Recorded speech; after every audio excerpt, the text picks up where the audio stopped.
Erase this on, and you're not just sitting there passively.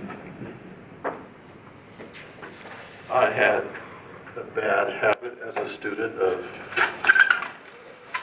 daydreaming in class, and then I had to read the book and learn it on my own later. And it took more time. That's not a good thing to do. All right. Here's your equation, functions. X equals 8t, y equals 7t minus 6. We're going from negative 10 to 10. So we need to complete this table and figure out what this graph looks like. Go ahead and start it while I write down the information.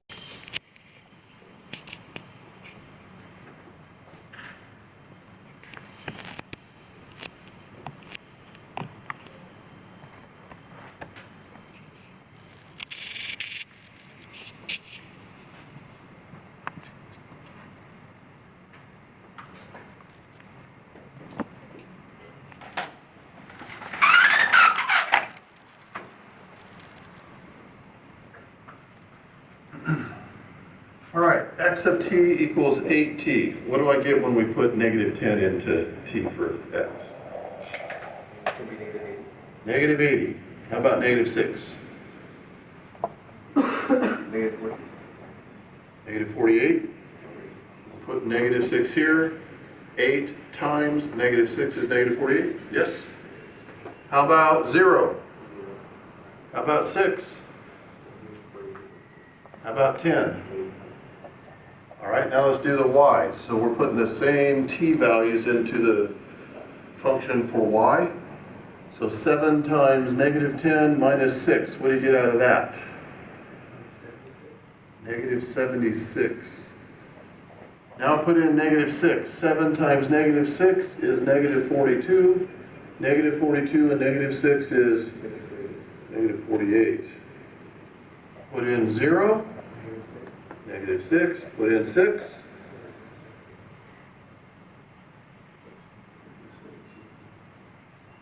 Seven times 6 is 42. 42 minus 6 is 36, right? Put in 10. 60. 64. 7 times 10 is 70, minus 6 is 64. So just making a table like, 8th grade algebra, okay?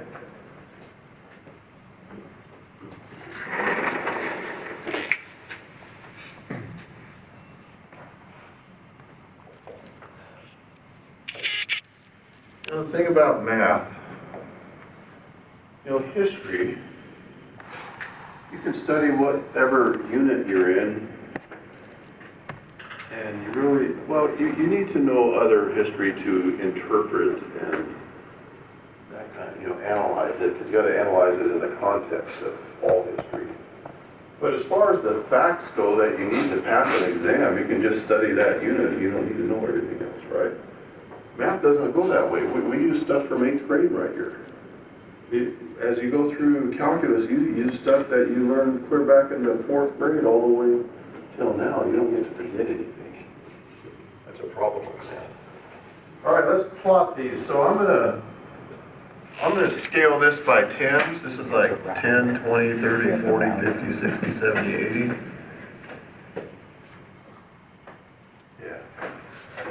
And now this way, 10, 20, 30, 40, 50, 60, 70, 80. And we'll do similar on the y's. 10, 20, 30, 40, 50, 60, 70.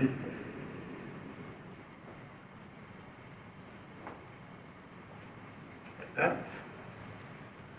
So negative 80, negative 76, that's going to be way down here. Negative 48, negative 48. 1, 2, 3, 4. It'll be almost to 50 here. Somewhere down in that area. 0, negative 6, be somewhere in here.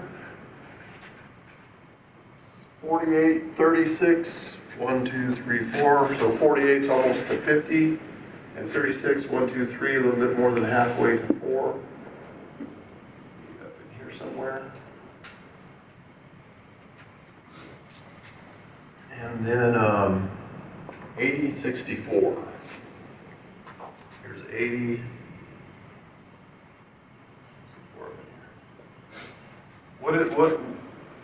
What's this pattern making? A line? No. Making a line. Straight positive line. It's a straight line, it's not a curve. Oh, What I'm saying, that's what I'm saying. X Where are you times getting X. X from? Well, you gotta, Like we just put S. minus 6, it starts at the bottom. I still don't see the X, I'm sorry. It Start starts at here the origin. and ends there, doesn't it? Do we put arrows on it? No. No. Right here.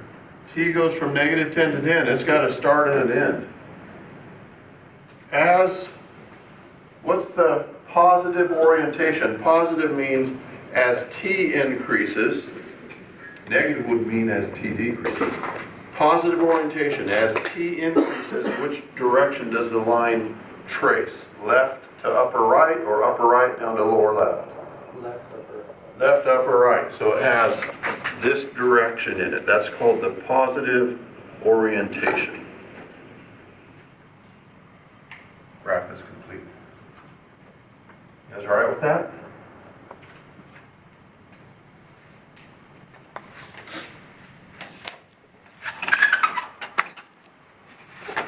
So, let's try to put these in quick.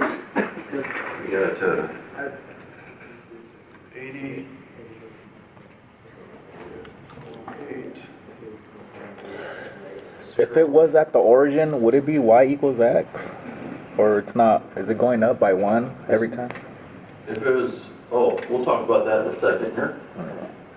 6, I got 40 of them, we get this entered. And 10, we got 80. Y is -76. It'd be like 7t. It'd be like 7x. 8. It'd be like 7x. No, wait, 8t. 8t? 8x? 64. That's good. Okay, what is it? A, B, C, or D? B? Yeah. That looks good. Notice the arrow there, that gives us the positive orientation. It has endpoints, not arrows.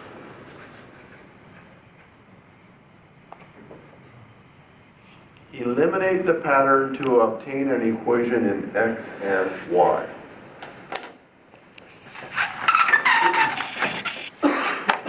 Okay, this is one of the reasons we did this problem. We want to eliminate the parameter. What's the parameter? T. We want to eliminate the T and get a standard equation like in 8th grade algebra. You know? So what we do is we take this, x equals 8t, and we solve it for t. So we're going to divide each side by 8. And t is x over 8. And now with that, we substitute that in for t in the y function. So we have y equals 7 times x over 8 minus 6. So y equals 7/8 x minus 6. There it is with the parameter removed. Okay?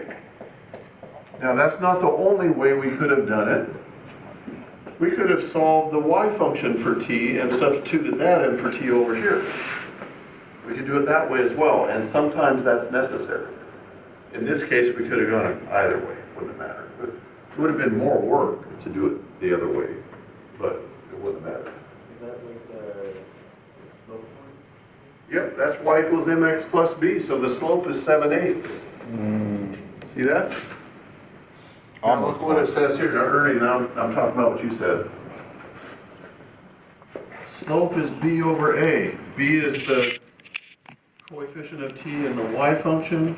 A is the coefficient of t in the x function. B over a, 7 over 8. See that, Ernie? Yeah. 7 over 8, that's your slope. And now look here, we solved it for y. 7 over 8 is in the mx plus b, it's in the slope position. It's gonna be like X. It looked like 1, but it's 7 over 8. It looked like if it was. Oh, the way I drew it? So you cannot go by the drawing, especially when I draw it, because of the scaling. I could scale it, it could do whatever, so we can't go by how it looks, especially when I draw it, okay? Yes? In the case that you're saying that in this one we could do either or, would it state which one we would need to do, or is it like a tell, or? I'll show you. So for lines, it's not gonna matter. For parabolas, you could probably still do it either way, but one way is gonna be impractical. And we'll find an example here of that. Notice x naught, y naught is a point that the line passes through. The x naught here is 0, the y naught here is -6, and the line passes through 0, -6. That was on our table here. Okay. Now, in general here, we got the x naught and the y naught written in the front. The way these are written, it's in the back. That's your y naught there, -6. This is like +0, so x naught is 0. All right. Any questions?